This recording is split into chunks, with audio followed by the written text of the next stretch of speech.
Hey there, welcome to Wanderings and Wool Gathering, episode 110. Did you ever think we'd get to 110? I didn't. Tonight on the show, we are reviewing the new, actually, it's not quite new now. It came out about a month and a half ago. It is Killing Joke, Lord of Chaos. It's a four-song EP with two new songs and two songs that are reworked. Pretty cool.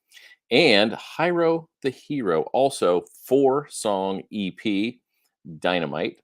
That album is called Kids Against the Monsters. It is really good. Just flew under my radar here for a while, and now we got it, and I'm excited to talk about it. And we are going to be talking about some overrated artists and reviewing issue number 3 of Sandman. And joining me tonight to talk about that is none other than JPP. Easy listening sounds for the hard of hearing. It's JPP. Oh, hey, how's it going? Good. Sweet. Welcome to the show. Thank you. It feels good to be welcomed. I forgot to mention in the beginning that we do have a sponsor. Do you know who our sponsor is? It is the chewing gum company from the Pixar film with the kids with the memories and all that stuff, right? Yes. Or it could be the Kokomo Lantern. Oh, the Kokomo Lantern, yes. Yes, they are. I don't know if you know this or not, but they're a journalistic endeavor focused upon the simple principles of illuminating the good and eliminating the shadows in our local community. So if you go over to kokomolantern.substack.com, you can sign up there and you can get all the local content. They do an amazing job and they provide a wonderful service for our community. So you should check that out, the Kokomo Lantern. Notice how we are kind of a visual representation of the Kokomo Lantern. You're illuminating the good on your side, and I'm the shadows. You are the shadow. But we can still see you, and that's important. Yes. Also, before we get started, I think I need to share something. What's up? Merch.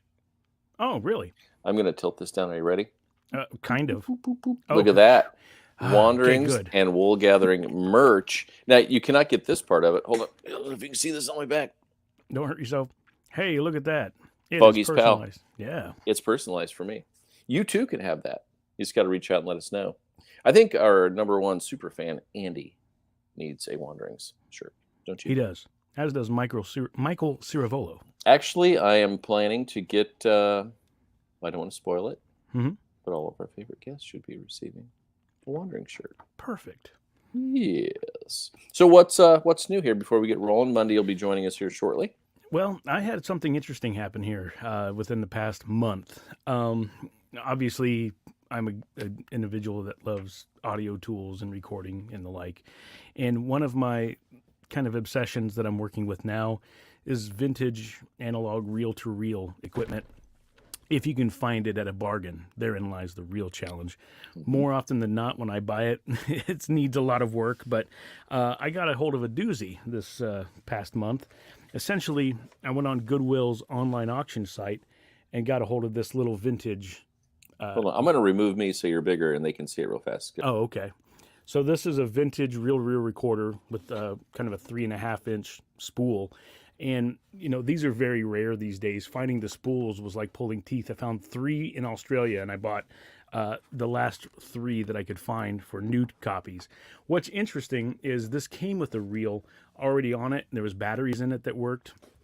And I played the tape. Like, I turned it on, and I started hearing people's voices. There was a kid talking about her Christmas at the age of 14 in 1978, and that's how old the tape was. And started listening to segments of it here and there. They were singing the Muppet theme song. They were singing tunes with the little kids. And Grandpa said he had a great trip up from Fort Wayne for the holidays. The weather was pleasant and all that kind of stuff. At the end of it, a woman said her name and her husband's name and her kids' names. And I thought, you know what are the chances I could find these people? So I did a quick Google search, and I searched for the city that this was located in because that's where the Goodwill store was. I searched that area, and lo and behold, I found the wife instantly on Facebook, and she had a mutual connection with an old high school classmate. So I'm like, what? And this all started in Australia? No, this started in Michigan on Yeah. So it was basically up in Michigan on Goodwill.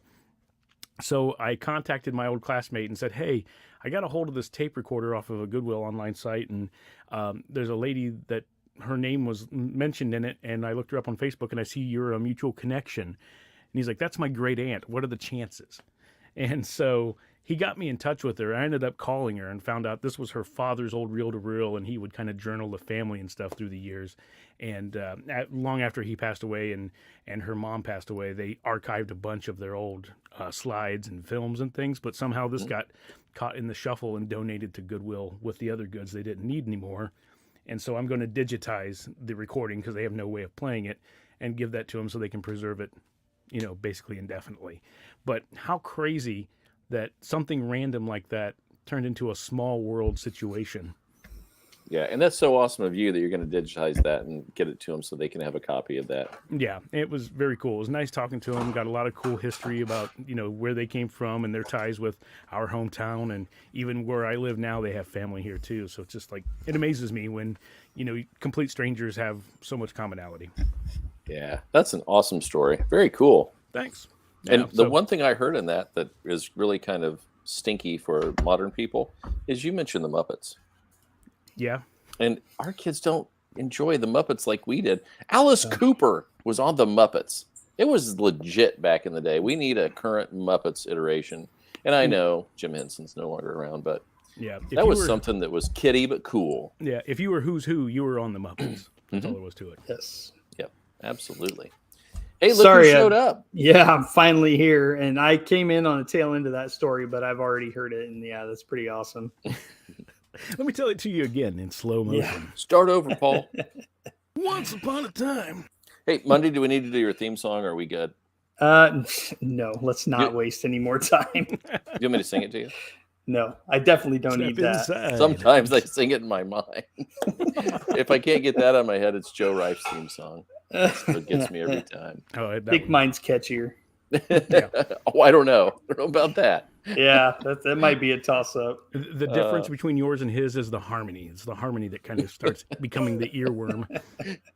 And the upside down W flag. That was Because classic. He's Mexican. Oh, I love it. Okay. Hey, before we get started, I think we have something special today.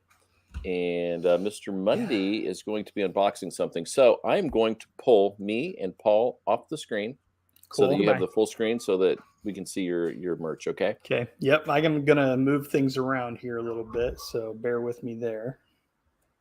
All right. Say goodbye, Paul. Goodbye, Paul. Let's see what we're working with here. Okay. So we have had two members of the band Jack the Radio on our show, and we have since become pretty good friends with those guys. And the singer, guitarist, I probably safe to say main songwriter George Hodge is he's also an artist, and I've seen a lot of his artwork. He's done some really, really cool projects in the last couple of years. And he put up that he was doing sketch cards, and he's a comic book fan, just like obviously we're all comic book fans. So I asked him, I inquired about getting a sketch card done, and he agreed to do it. And I received that the other day. So he said he packed in some extra goodies, and I got this, which is a vinyl sized box. So I have no idea what's in here. I've not opened it yet. So we're going to crack it open right now and see what we got. Maybe if my knife will cut the tape. I'm going to go out on a limb and say there might be some kind of a vinyl in there. We'll see. We'll see.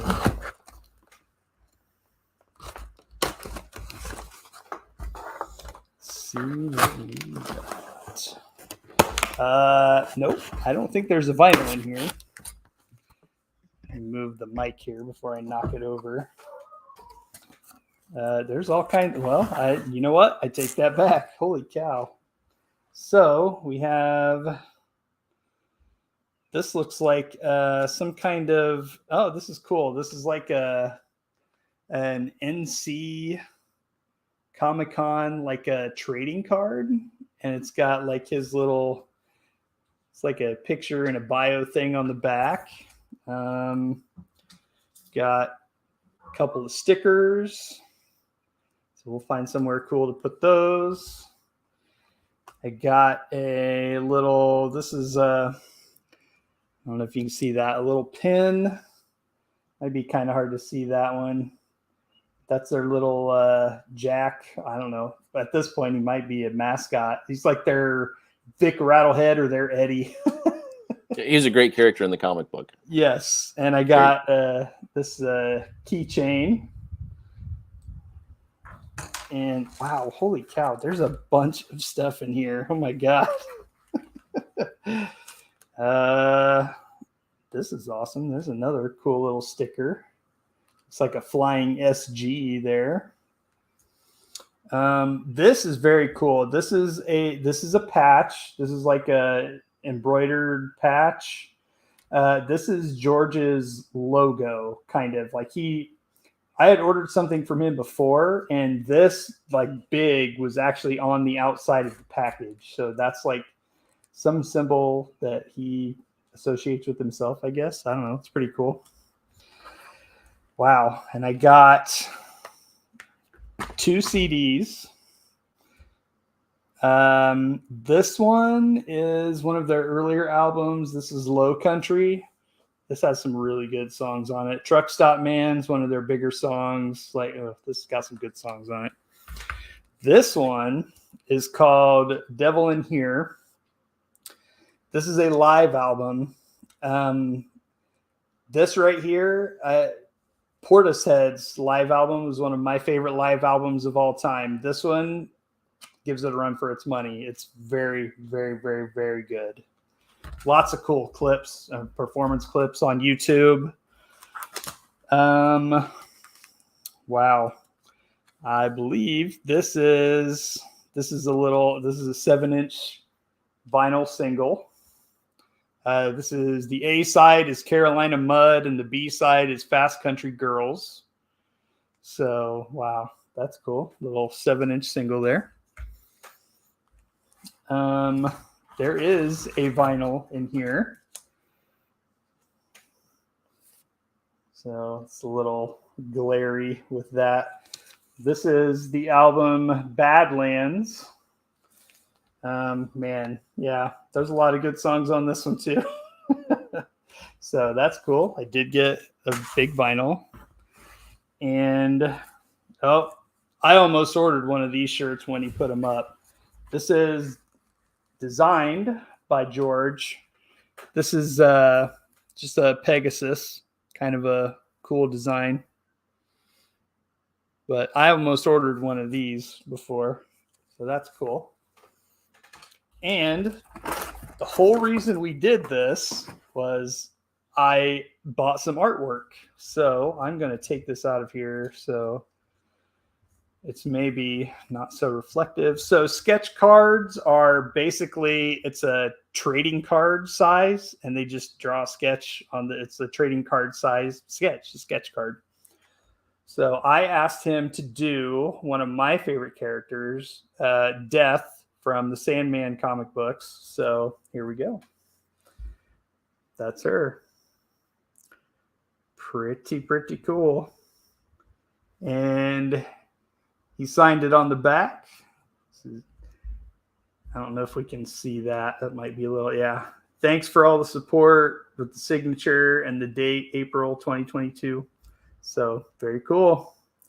This is what I paid for. All that other stuff was extra. So that's pretty awesome. So you guys come back in. You couldn't see me backstage. I'm sure Steve could, but when you showed the picture, I was like, yes. Which one? The artwork? Death? Yeah. It's pretty badass. That's pretty awesome. That's a very cool array of goods.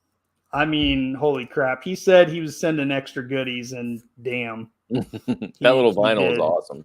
Wow. Yeah. I'm a little flabbergasted there. That's a lot of stuff. Yeah, it is. So yeah, I put the banner on the bottom. If you haven't checked out Jack the Radio, you should. And I mean it. I mean, they are fantastic. Absolutely. They're so good. Absolutely. Oh, guess who just showed up?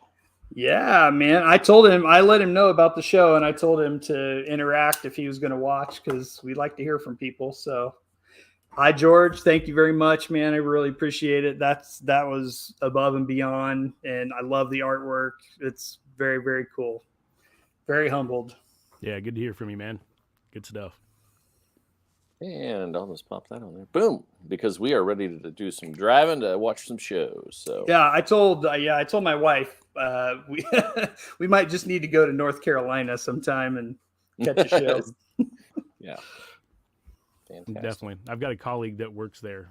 So if there's ever any kind of reason for us to go down there for work, then I'll gladly try to detour and catch a show in transit. Yeah. Well, thank you, George Hodge. That was amazing and cool for you, Mundy. Love it. Yeah, I'm impressed. That's awesome. That's just absolutely not necessary, and man, above and beyond. Very awesome. Heroes Con in June. That's right up our alley, that's for sure. Yeah, no kidding. Yeah. Cool. All right. We've both gotten some really cool stuff lately. So that is exciting. Yeah. Oh, and then Paul got that recorder. So we are killing it. So we're going to keep it up. We're going to have to keep getting more cool stuff. More toys. Yeah, we got to build it up. Okay, but we do have a show to do. I know it's exciting to talk about all these cool things, but we have four big things actually to accomplish. So I think we need to get rolling. And the first thing is the challenge that was issued by Metalhead last week. So remind us of the challenge, and then we'll get rolling. That was the Paul's? Oh, yeah, yours was 2 weeks ago. That's right. Okay. Yeah, no, it's all right. Yeah, we've had a nap since then and Easter candy. So what do you expect? Indeed. So I asked you guys to tell me who you think is the most overrated artist or band, and give 3 reasons why. Ooh, 3 reasons. Yeah, I missed that part. Well, that's okay. If you can come up with something, I'll let it slide, because this was tough for me too. I mean, there's a lot of things that I could consider as much, but I really had to drill down to specifically why. Okay, I'll go first. Please do. So I knew immediately there were a couple that Mundy and I shared, and so Kanye was low-hanging fruit. I think he's a good producer. I don't know that he's the genius. I think if you have to scream from the hills that you're a genius, you're probably not a genius. But that's for another day. And then I hesitate to say that the Beatles are overrated. I know their place in history is strong and people love them. I just have never gravitated to their music at all. Same for me. I don't feel like they're overrated. I feel like their accomplishments and their influence is unquestionable. But same for me. Like, I've never been hugely into them. I'm more of a Wings fan than Beatles fan. So, well, lyrically, I appreciate Lennon on his own or McCartney on his own far more than I do what they produced as the Beatles. So that's the reason there. But what I ended up falling upon was Radiohead. And but this is a weird one for me because I loved the first 4 records. Okay. So Pablo Honey came out, Creep. 93 was amazing. Now I hate Creep because every TV show has had everybody who's trying out to be the next voice or whatever use that song. And so that's annoying. But Pablo Honey was fantastic. I remember listening to that over and over as I drove to Washington to see a friend. The next record, The Bends, I thought was great. They were still kind of a rock band at that time. And the influences, the electronics sort of were slowly changing, but they were still a solid rock band with good melody and chorus. And then OK Computer, I felt like this was the sweet spot, electronica, but they still had good, solid, song structure. And there was a lot you could sink your teeth into. And then Kid A, this for me was their last great record. And this is the one where they just went, we're all in when it comes to electronica and synth and sounds and texture. And I think it worked on this record. And then following that, it became overindulgence in my mind. It just became almost like a Tom York show where the band was backstage and he just had these meandering lyrical, I don't even know how you say it exactly, but it just lost me. The songs became almost unlistenable for me. And then, but as I'm falling off the wagon, people are talking about how these are brilliant and how amazing he is. And I just felt like, I don't know if he left me if I walked out of the theater. I don't know what happened, but those 4 records were not what came afterwards. And I know there's like connections between records and all that, but man, it lost me. And all I can think of is the one word to describe it is overindulgence. So Yeah, I get that. I agree 100%. They were a band that I don't love their first 4 albums. I don't. That was a band that just kind of passed me by and I never really got into. And then all of a sudden it was like, oh, you have to love them. You have to love them. They're so good. And it's like, I mean, I listened to it and I'm like, I mean, okay, but it doesn't do anything for me. So I guess enjoy. I'll be over here. Yeah, Radiohead's momentary for me. I mean, there's certainly a lot of songs that I really enjoy. And I think I remember we talked about it recently where we were listening to a Radiohead album at your house, and then it got to a point where it was starting to drone on with a distorted bass and weird saxophone. You're like, turn that shit off. Yeah. And I had to agree. Yes, that was not a great moment in the album, but it was just so funny where you hit your threshold. It was like, wow, we hit the pinnacle of Mundy's tolerance of Radiohead here. Yeah. I just feel like if you're going to go that route and you're going to add noise and texture, it should accentuate the song, not become a meandering mess. And then he just, I don't know, he's all over the place. Talk about a meandering river. That's his voice, but yeah. And it's too bad because I really did like them in the beginning. Yeah. So there you go. Cool. All right, Mundy, what you got? Well, I mean, Radiohead was the easiest for me, but I feel like I've beaten that horse to death. I mean, anytime they come up, I pretty much say exactly what I've already said. So he speaks in poo-poo. Yeah. So I decided I thought about it, and there was a couple I could have chosen from, but I think I really would go with Dave Matthews Band. No? I don't, I mean, I can't say that I feel like he is a master musician. I mean, he's good at what he does, but he does surround himself with very accomplished musicians. And I can admit that they are all very, very good at what they do. Doesn't move me. It doesn't, it just, one reason is his voice. I can't, I don't love his voice.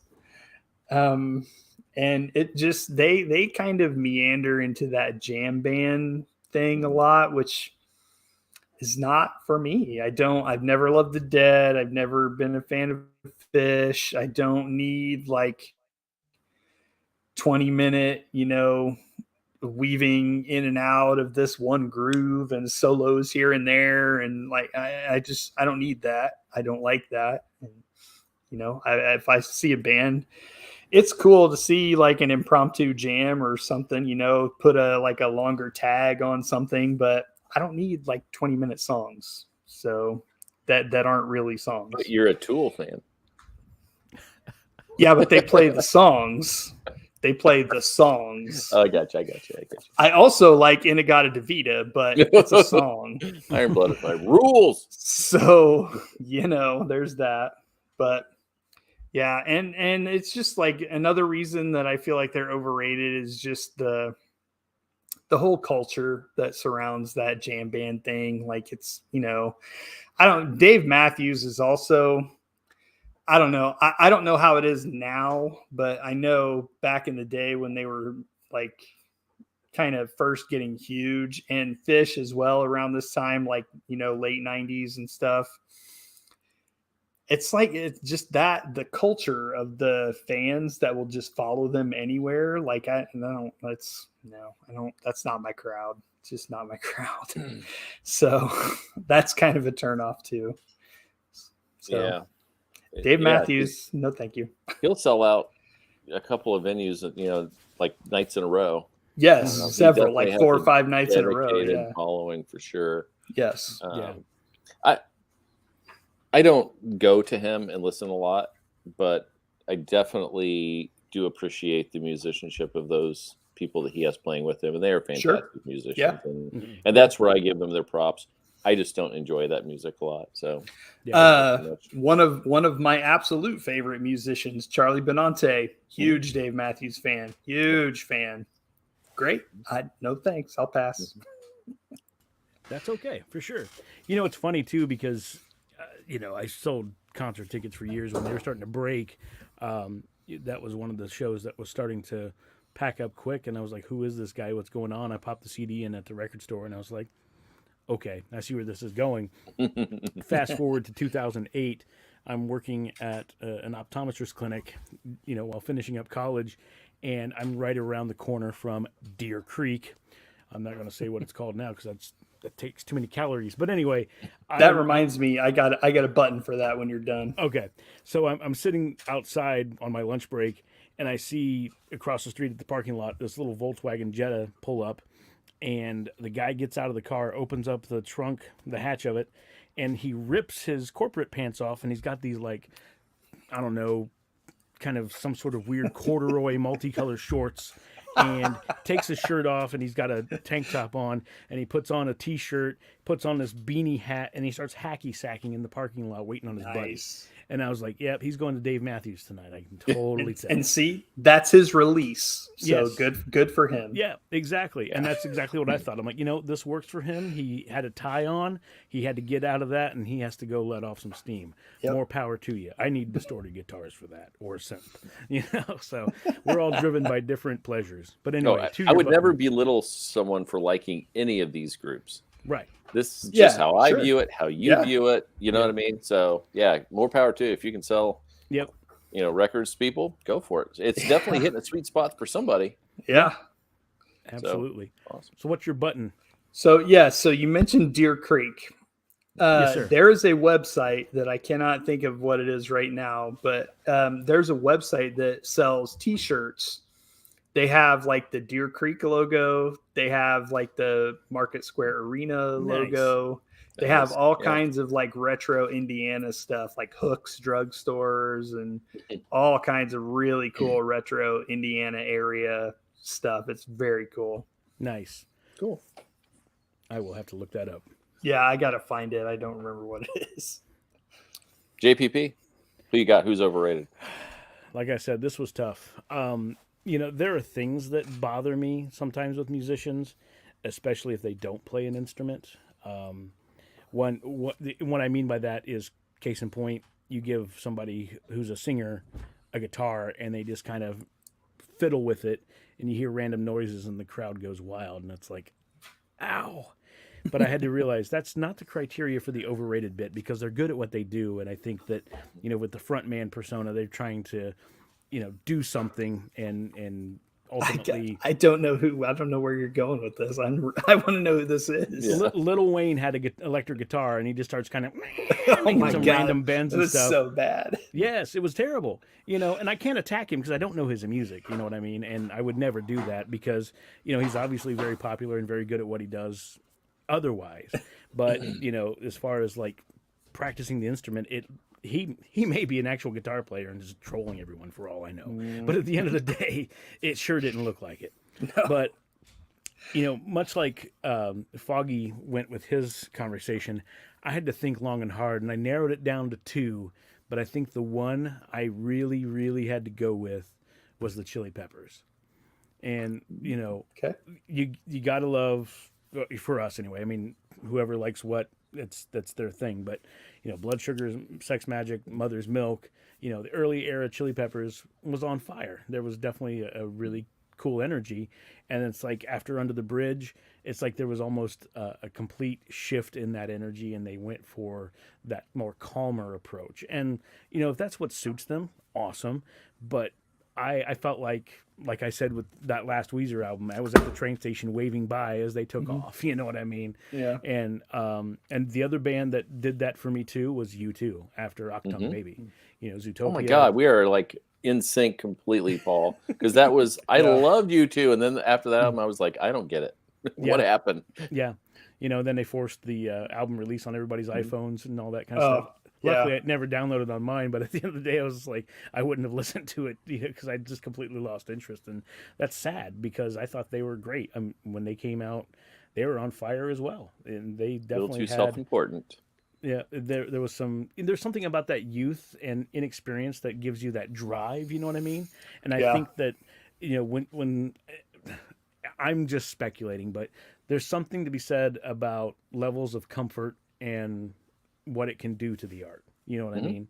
And we kind of spoke on that before, talking about life experiences changing and that sort of thing. So the lyrics change and all that stuff too. But I'll get off my soapbox. But at the end of the day, there was just a couple of bands that kind of severed ties with me, and not permanently. Probably they'll probably do something I'll like. But at the end of the day, I just had a hard time connecting. Speaking on the Chili Peppers, they just had a new one come out, and like Flea was just on Mark Maron's podcast. I listened to that. It was a great chat. Yeah. Those two kind of know each other, so it was fun to listen to them talk. Mhm. And he's got a great story, and whatever. And I really I enjoy Chad Smith. He's played on a lot of stuff I like. He's played with the Dixie Chicks. Chicken Foot is a lot of fun. He's a great drummer. But yeah, my thing, honestly, right now, my thing with the Chili Peppers is I find it very hard to have any kind of respect whatsoever for John Frusciante, because he seems to just like come and go as he pleases, and they just let him. Yeah. Like that was it Josh, is it Klinghoffer, I think is his name. He's been with them for years. They love that dude. He loves them. He's a good fit. They had, they toured the world. They've recorded with them. And then John Frusciante's like, hey, I want to come back. And they're like, yeah, great. Okay. Bye, Josh. That's really, really shitty. Yeah, so it's kind of like Coke coming out with a new formula and then bringing the original back and then going back to the new formula. Yeah, where's New Coke now? Yeah. Right. And then even when he left before and Navarro came in, to hear Flea talk, that was never really a great fit, but they were successful with Dave.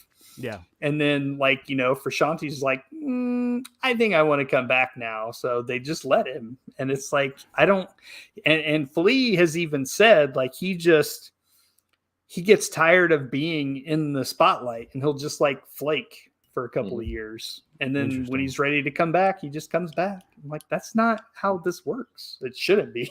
Right. Well, apparently it is with them. Yeah, I guess. Well, they need to do like Nirvana did when they brought Pat Smear on. He was the fourth guy. They should keep the other guy on as the fifth guy. Yeah, I don't. But see, that's another thing is I don't think Frusciante would let them do that, because I have heard them say before, when he came back after Navarro, he was not interested in learning any of the songs from that album they did with Dave. And he was like, why would I play that stuff? Because you're in that band, and they had hits. Right. Yeah, that stinks. Yeah. Yeah. So, But I'm with you. I listened to the new one too Monday, and it's like they're neutered. With you, like you were talking, Paul, like those original, they had a lot of energy. Yeah. They had something to say, and that was fun. And I get it. You get older and you change, but man, I don't know. I guess as a listener, how far do you go with the change and enjoy that?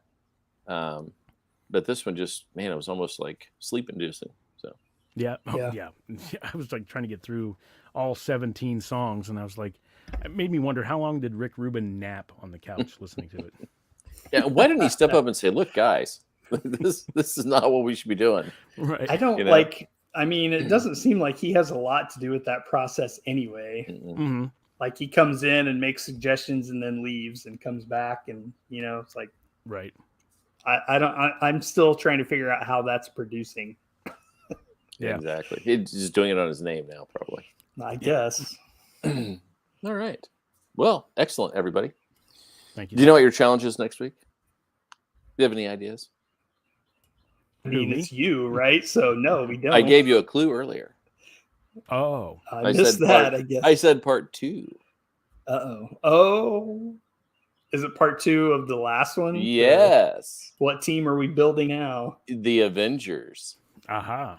So we did the Justice League last time. So this time we're going to build an Avengers team 5 members and a theme song for each member of that team. Nice. Okay. So blow it up. Have fun. Anybody you want on that team, as long as they're from Marvel. So yeah, okay. Can do. I think we can do that. Yep. Yeah, that was just fun last time. I wasn't going to do this, and then we really did have fun, and the songs we came up with were pretty interesting. So I was happy with that. Speaking of Marvel, while we were having dinner earlier, my wife wanted to watch the Nick Cage era Ghost Rider. So, oh, nice! That's so great. You know what? The second one I absolutely love. Me too. It's so insane. Yeah, it's so insane, and it is. If you like that, I would recommend I'm not going to remember what they are now. There's 2 movies that Jason Statham did with the directors and writers that did Ghost Rider 2, and they're insane. They're so much fun. They're ridiculous, but they're fun. I know what you're talking about. You know what I'm talking about, though. Yeah. If you don't like Nicolas Cage in a movie, you have a problem. Yeah, he's amazing. I want to see his new one where he plays Nicolas Cage. Yes, that looks so good. Yeah, it does. It looks fun. All right. Well, we do have some work to do now because we have a couple of EPs to review, so it shouldn't take that long. But we have 2 tonight. And the first one is Killing Joke. And actually, this one, as I said in the intro, is just 2 new songs and then 2 remixes. So let's start off with the 2 new songs, which was Lord of Chaos and Total. What'd you guys think? Yum. Yeah, I Exactly. really like them both. Full disclosure, I'm running this show with no notes tonight, so just kind of winging it.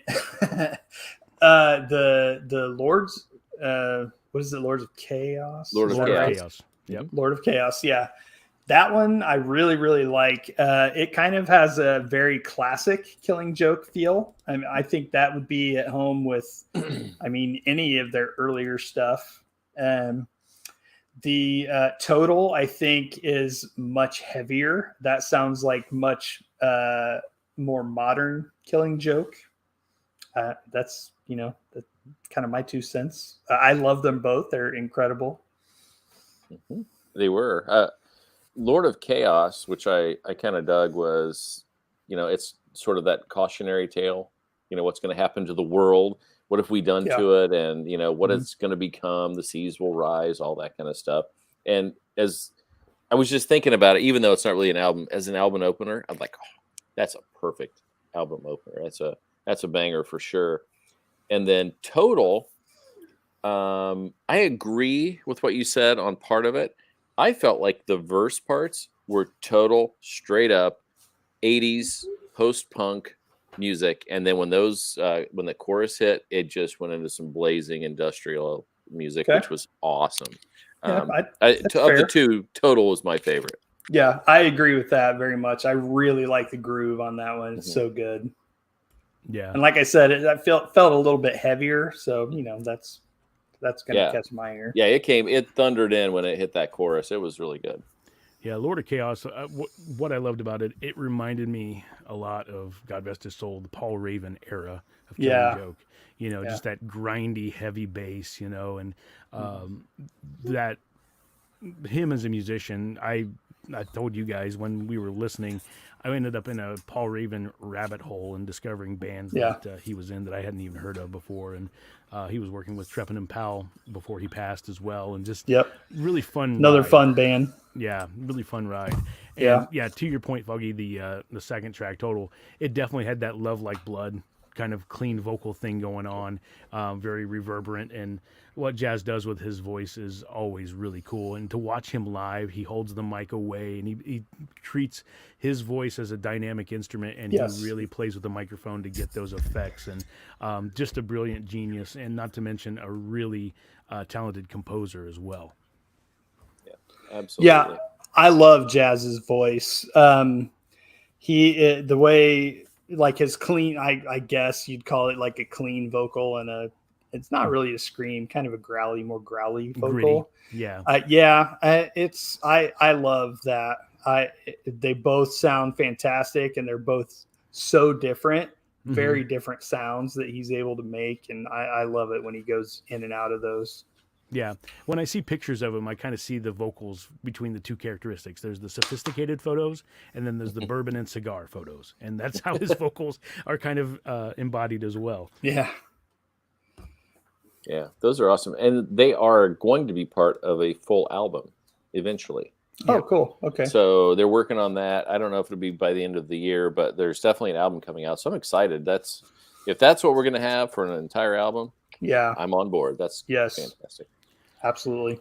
Yeah, then the next two, Big Buzz and Delete in Dub, those were both from Pylon, which came out in 2015. Those are remixes, and I guess like Big Buzz went from more industrial to a synth sound as far as the remix goes. I thought it was pretty cool. I think I enjoy the original more, but this was a fun one to listen to. Yeah, it's like a club industrial mix, if you will. Exactly. Yes. Like a dance mix. Yeah. I to be totally honest, I didn't love either of the remixes, and that one especially didn't really catch my attention very much. I think because it just kind of felt like a club remix. And I'm like, I mean, okay. Yeah, I've heard it like a million times. Mm-hmm. So I didn't love that one. I think there was enough of the original though that it was still interesting. Yeah. I just don't think that it had the original was just, yeah, much better, as most things are. It's still Killing Joke at the base of it. So, I mean, it's not all bad. It's just like, it's one of those things where I don't know if it was absolutely necessary. Yeah. What do you think about Delete, Paul? It's interesting. It definitely had the dub vibe going on, and I used to listen to a lot of dub remixes back in the day, so it was a nice moment to revisit that. But it was one of those ones that after it got going for a bit, I kind of lost focus of it and was, back to the task at hand and not really lost in the tune. But it was nice background filler. Yes. So. Okay, so I saw Sean. I can't respond to the comments, so I don't have access to that, or I would. But yeah, tell me what to say. I'll type it in here for you. I'm pretty sure he probably knows what I'm smirking at off camera, or should I say, who? All right. Well, it's hard to give an album review when it's only 4 songs and 2 of them are new. The other 2 are just remixes. So for me, if I'm going to rate this, I'm just going to rate the first 2. And I'm going to give those 2 a 4.5 out of 5. And I cannot wait to see what they're going to do on the new record. And I will definitely listen to those 2 again. Mundy? I'm probably about the same. The remixes I can take or leave. It's not, but those 2 songs are, they're very good. Classic Killing Joke sound. If they got more of that coming, I'm there. Paul? Yeah, same, 4.5. Definitely love those 2 songs. Always, never a dull moment with Killing Joke, really, overall. I'm just amazed that Jordy gets such a huge tone out of that hollow body guitar.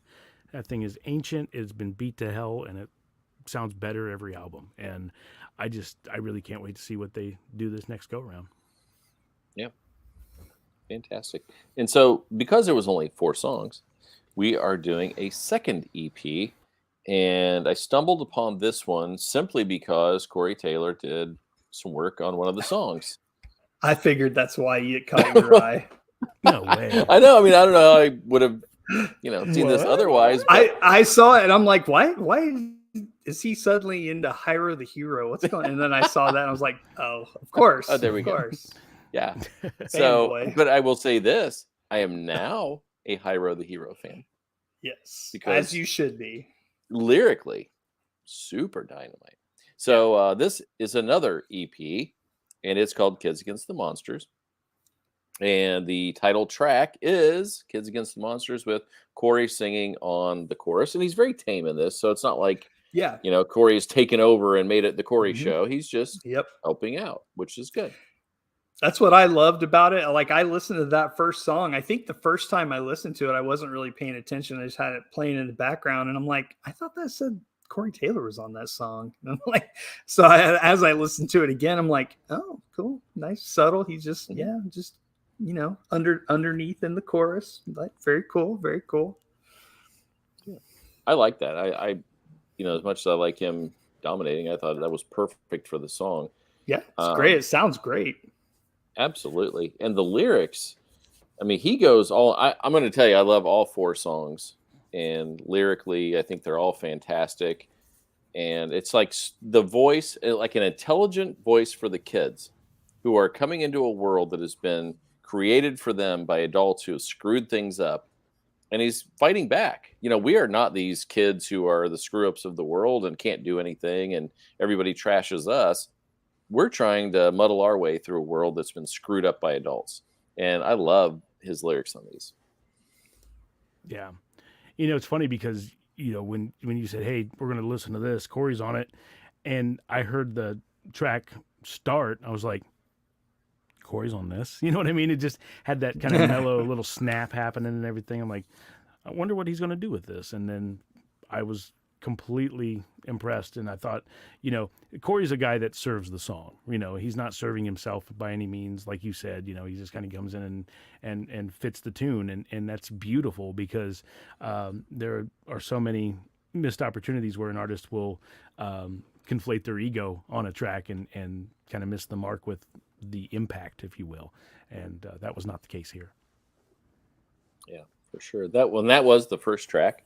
The second track is FU2, meaning exactly what you think it does. AJ Channer was on this one. And again, the lyrics are definitely poignant. And I really loved when he says, politicking and dodgery, here they go again with the bullshit, dividing and conquer, can't blind me. Like he's seeing through all this mess that they're throwing at us. I just he's sharp. I wish I would have heard of him before now. Yeah, this one was my favorite on the EP. I mean, I like Hyro the Hero. I liked him before. Listening to this actually made me go back and listen to more of his stuff again because I haven't in a while. But he's so good. But this song was my favorite. I like AJ. If you are not listening to Fire from the Gods, we can't be friends. I mean, they're good. God, they're so good. Highly cannot recommend them enough. This is another, like there's so little representation for minorities, I feel like, in metal, especially. Fire from the Gods I mean, they have a little bit of a Seven Dust feel.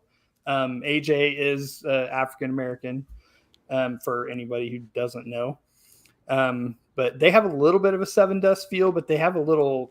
It's not the same. It's not the same. But man, they're good, and AJ brings it on this song, and this is my favorite one on the EP. Yeah, same. That chorus riff is a banger. And that's one of those loops that's like, if I could play that for 4 hours on guitar, with a band, I would do it because it's just so freaking fun. Yeah. And Fire from the Gods is killer. I remember the first song I saw from them was Break the Cycle. I caught the video a while back and was like, dang.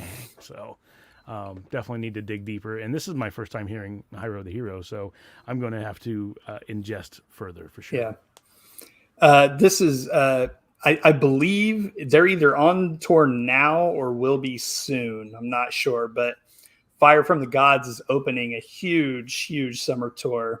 It's Fire from the Gods, The Who, HU, The Who. I love them. Megadeth, and Five Finger Death Punch. 3 or 4 ain't bad. I know. I'm like, yes. Oh. Oops. We can leave early. We'll get out of the parking lot. Yeah. There you go. And I had started listening to Fire from the Gods when you recommended it, and it is dynamite. It's so good. Yeah. Okay, so the next track is We Believe. This one features Dave Draymond, who has an amazing voice. And again, man, the lyrics are so good in this. And this time, rather than like politicians, it's taking aim at social media. Scared of the battlefield, you internet activist, social network soldier, YouTube revolutionary, never in the action.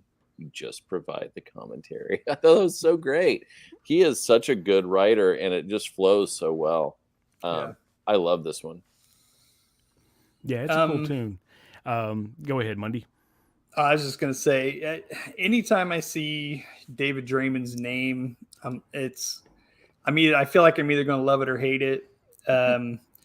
When Disturbed first came on the scene, they were new. It was different. I'm like, I was feeling their first album. I like a lot of their covers that they do. The Genesis song they covered is outstanding. I love it. Sound of Silence is fantastic. Yes. David Draymond, though, it's like when I hear him talk, sometimes he sounds like, he's got good insights and he's smart and I like his point of view. And then other times he just gives me douche chills. I don't like it's real. He's real hit or miss for me. But hold on, I'm going to WebMD real quick here. I can give you the symptom list for that. It's right technical, I'm sure. But I have it. Man, he's just I enjoyed his performance on this song. Yeah. Mostly because I think he's not the main attraction. Mm-hmm. He adds his part and it works. So and he accepts it and does his well. He doesn't have to take over and be like the center of attention. Yeah, it just accentuates the song. It's perfect. Yeah. And I will say I can't think of the name of the project now. He did a side project album that was really, really good. It had a little bit of an industrial touch to it, and he had some really cool guest artists on this album. And I can't remember the name of the project, but that was really good. I actually enjoyed that a lot more than I do Disturbed. Was it Device? I think so, yes. Yes, Device. Okay, yeah. I remember hearing about that, and I never did listen to it, but yeah. Yeah, it's pretty good. I would recommend that. Cool. Excellent. Go ahead, Paul. A real quick side tangent, and I don't know if either of you ever heard of this band. When I talk about David Draymond, I immediately think, apparently they're from the same region as one of my favorite bands that was underrated, Stompbox. Do you remember that, Monday? Yes. Yeah. Hell yes. I think I still have that CD. Yeah, that opening track apparently was kind of taken and borrowed from Disturbed for Down with the Sickness. Huh. Very similar riff. But, again, they came from the same region. Now, this is a rumor. I can't confirm it. Please do not sue me for defamation or anything like that. This is just hearsay on the street of fans. But nonetheless, I have heard similarities between those two riffs. I'll have to see if I can track that down online. Check that out. I think we should revisit that next week. Yeah. So we should go listen to the two and come back and do a comparison since we won't do Lester next week. That's cool, yeah. The album is called Stress by Stompbox. Mm-hmm. I'm pretty sure the copy that I have is a promo copy. Funny. It's got the where the UPC is. It's got the circle cut out in it. Gotcha. I think the song might be the one called "The Making of Pump." Okay. But yeah, it definitely is a great riff. That singer was awesome too. And at the end of the day, I wish they would have gone further. I believe Sylvia Massey even produced that album as well. You're going to check it out. Okay, that brings us to the last song on the EP called Fight. This one features Chad Gray. And another great song, I think. Another good addition to this. It's all about life being hard. And in this case, it seems like Hyro is writing his way out of it. And so we go from the political, social media, and then this one, he's talking about drowning in sorrow and debt, living check to check. He's hitting all the boxes here, which is great. And he's clever enough to write great lyrics for it. And again, I really like this one. This is another one where I'm not a fan of either one of Chad Gray's bands. I don't care for Mudvayne. I don't really care for Hell Yeah. I think it works for this song because he is not the featured artist. He lends his talent, does his part, and it works, and you're in, you're out. So if I had to listen to Chad Gray for an entire album, I probably would not enjoy it. I agree with you, but it works here for me. JPP, what do you think? Yeah, I've never been a big Mudvayne fan myself. Mudvayne Van, I can't say it myself. It's just They're that bad, you can't say it. yeah. Speaking of overrated, no, just Yes. never was my thing. But it works here, like Mundy said, and I think that's interesting. That what this project has going on at its core is a really good foundation and the embodiment of the ideas in place, and then these guys are kind of the call and response. Do we root for the kids or the monsters? Yes. Yes. Sorry, I was looking at that comment to see what that was. Yeah, you don't want to root for the monsters because that's the man. Right. So, but yeah, I never really listened to Hell Yeah either. I kind of fell off some of that era of metal's wagon some time ago. Yeah. But yeah, to your point, it works, and I'm just curious to see if we brought some other vocalists that we may kind of not be huge fans of, like say Scott Stapp in the mix. No, what would he do? no Stapp ever. What about Eddie Yeah. Vedder? And what about No, I love Eddie, but I still love Maybe. Eddie. But Scott, stop. He like totally ripped off Eddie, and it was so awful. Oh, I can't do it. There was an I may artist quit that the show if we have to talk about Stapp. there was much an artist longer. that did a little bonus snippet in the middle of his album talking about rock vocal techniques, and one of them was pickle and throat guy. He's like, Okay, I can get along with that. Oh, that's awesome. Pickle and throat. All right, let's go ahead and rate this one. I don't know what's going to happen beyond this. I don't know if this is going to become something more, or if it's just going to simply be an EP. But these were all 4 originals, so let's rate it. Mundy, what do you give it? I'd give it 1 star for each song. I like 4 out of 5. I definitely will be listening to this again. And like I said, it kind of kicked me in the ass and made me want to go listen to Hyro's other stuff, which is, I mean, he's great. He's another guy, like he's out front, but he surrounds himself with great musicians, and they turn out some monster songs. So I really enjoy them. Paul? Being my first listen, I'm going to give it a 4.25. It was really impressed. Looking at the discography, I see looks like it kind of started around 2018 or so. Mm-hmm. So he's pretty much right out of the gates. Much to our conversation earlier, there's that youthful energy, or that ambitious energy, I should say. And I'm digging it. I'm looking forward to digging deeper, and certainly will listen again and hopefully find myself a nice rabbit hole this week. Yeah. And again, I would say too, I don't want to harp on it, but I mean, minority representation in metal, as far as I'm concerned, like that's a wonderful thing. All are welcome. Everybody can come and play. There's room for everyone. And damn, I mean, it's good music. So I'm all for Absolutely. Get those feelings out. Right. I'm going to give it a 4.5. I absolutely love these 4 songs. And this is kind of an odd thing because it's an EP, and it's like, oh, I got a couple of songs together. I don't have enough for an album. But this feels like a cohesive concept record because every song fits. Like it's almost like they build on each other, and they all talk about some struggle for kids trying to fit into this world and make their way in this world and not be shunned and looked down upon because they're just dumb kids who don't know anything.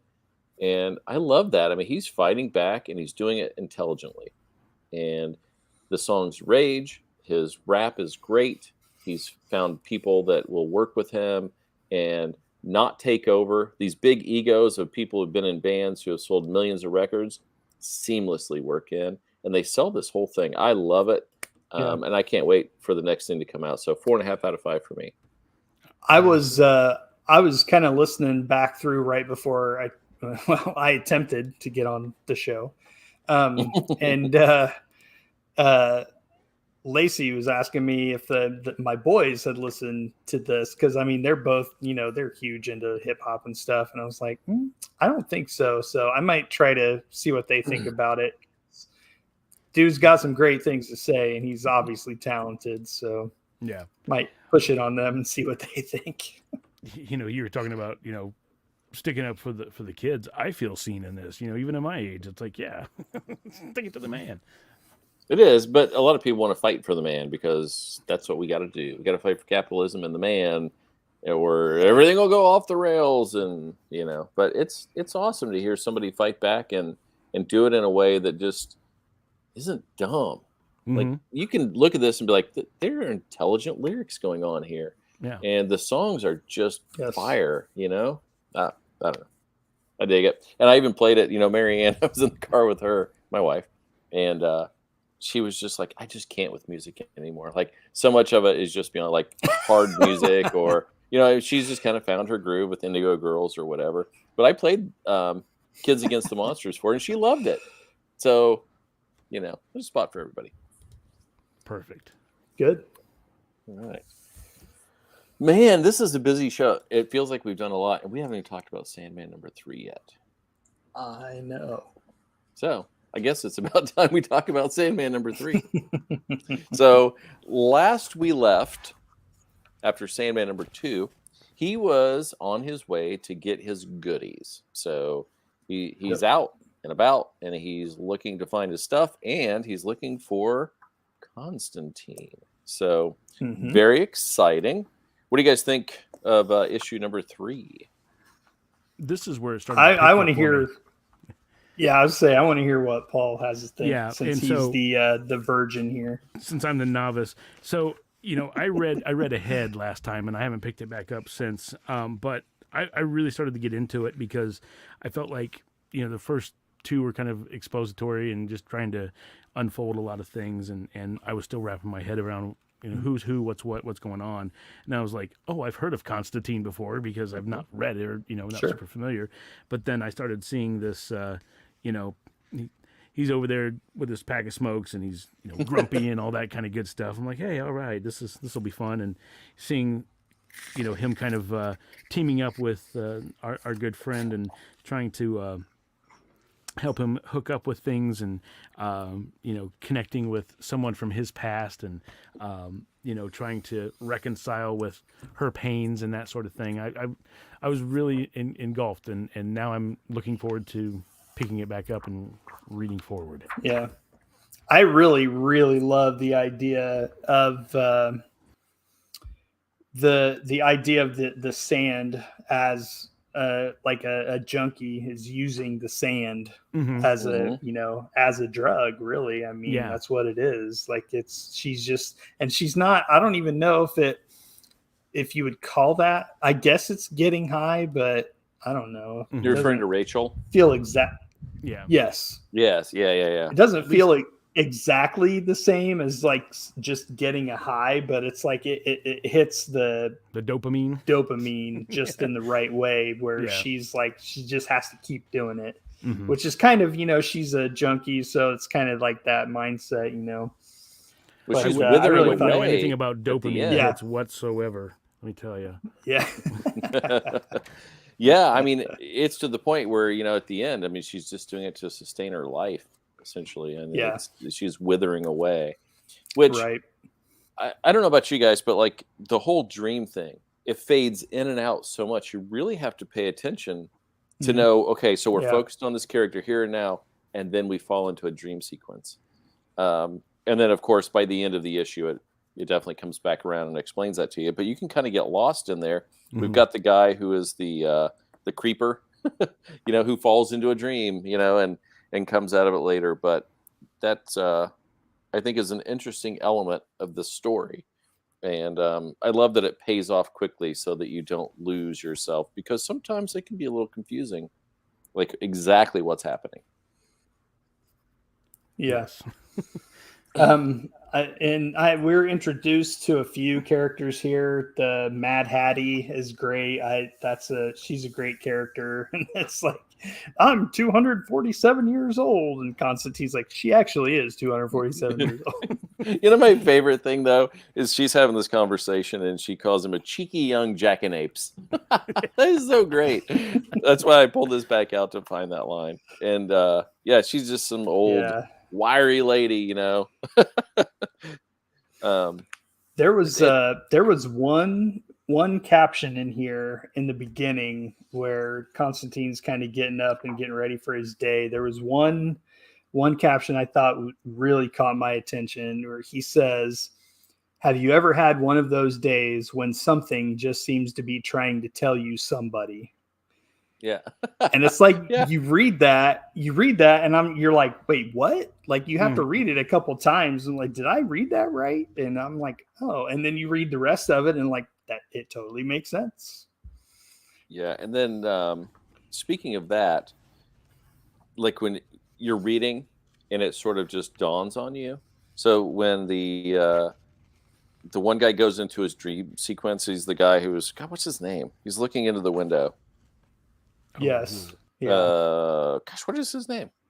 Does it say his name? He left the I don't think Porsche. it says his name. Or maybe it doesn't say his name, but he's looking No. in, and then he falls into the dream. But the sequence as it goes down, Yeah. it says Jesus. He's dying for them, and they love him. He's pure and perfect.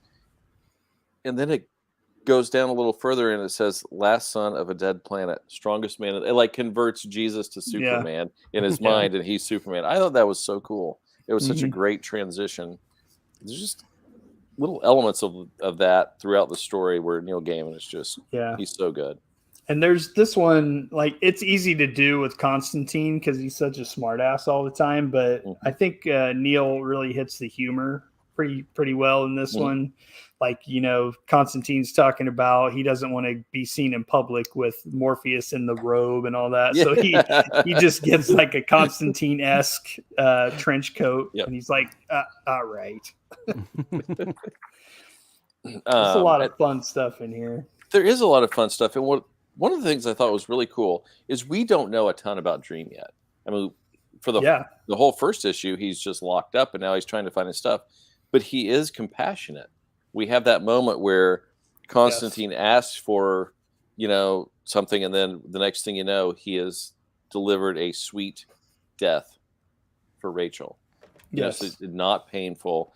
And then he actually gives Constantine a gift at the end as well. So, and that's actually, it's only 3 pages of the entire story, and we get that much buildup of his character. I love that. He doesn't, I don't know that it really, I mean, there's not really a reason given why Morpheus gives in to that request either, because he was fully prepared to just leave her and let her die painfully and whatever. And, you know, Constantine kind of pushes back, and it's almost like Dream just kind of like, all right.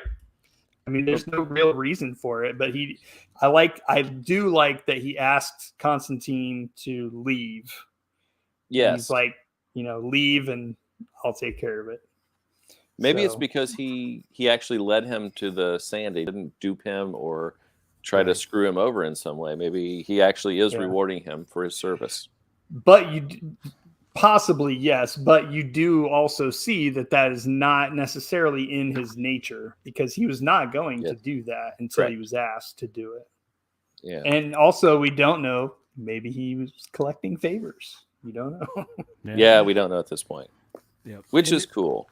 You know, it's funny too, because it's like from reading the first couple of episodes or issues, it's almost like everyone was trying to get something from him, you know, out of the gates. And Constantine's just more like, you know, damned if you do, damned if you don't. I don't care either way. And, you know, he's just in the moment more or less than being invested in what could potentially be gained from interacting with him, right? So, and I'm also curious, you know, once the live action production unfolds, how they depict that house, you know, the whole slimy walls and all that kind of stuff. Be interesting to see what that environment turns out to be. Yeah. And I'm very, very excited about the show. I can't wait to see how much of the story they handle in this first season. And so I'm excited. And I'm very interested to see how they handle this specifically, if they do, because I don't know that they have Constantine for this series. That's what I was going to say. And then I was going to ask you, Mundy, this story is Morpheus centered. It's not Constantine. But when they go into the house, Constantine seems at risk or totally susceptible. But he's always got a backup plan. Some back door or whatever, you know. And here he doesn't. Yeah. which was interesting. I don't know if he intentionally did that. I think that may be because this was his friend that he was dealing with, maybe. I mean, yes, Morpheus is there and he's kind of an unknown to Constantine, but he's working to, or, well, I don't know. I guess at that point where they're entering, he doesn't really know how bad a shape she's in, but it is his friend. So maybe that's why I would he's just not think going into that. Constantine would know something, like know something about the house or what's going on, because Yeah. he in every other book he knows everything. You know what I mean? Well, this is also fairly early in Constantine's existence in the comics. Yeah. So, maybe Yeah, it just that's cool. wasn't at that point yet. That would be a bummer if they don't have him for the show.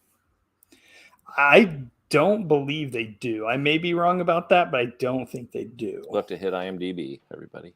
Yeah. I'm surprised they didn't get the guy that's been playing him all along, because he was in every Yeah. other show. This is true. All right. So I guess he's got his goodies at the end, and we're working our way towards the next one. He's got the sand. So. Yep, got the sand. He needs the ruby, And the helm. and he needs the helm. So, and the helm is, well, he's going for the helm next, right? Because that's in hell.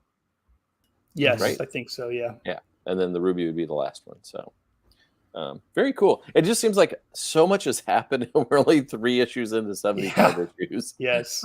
Yeah. Which, I don't know. It's a killer I'm digging cast. it. But it all works.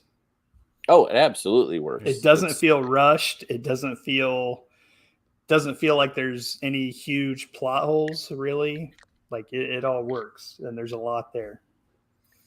What it feels like is the opposite of what we get sometimes with modern comics, where we feel like we read an issue in 3 minutes and we're like, didn't really move the story along. I don't even know what just happened. Yeah. This thing moved the story along big time. It Yeah. is filled. Like everything that happens is important. And I like that. Yep. It's like a Tarantino movie. Got to follow the little things. It's fun to go back, I think, sometimes. This time. This time for sure. All right. So next week, we're going to have the Avengers Challenge. And then Monday, what are we going to review next week? I already forgot what you said. Rammstein.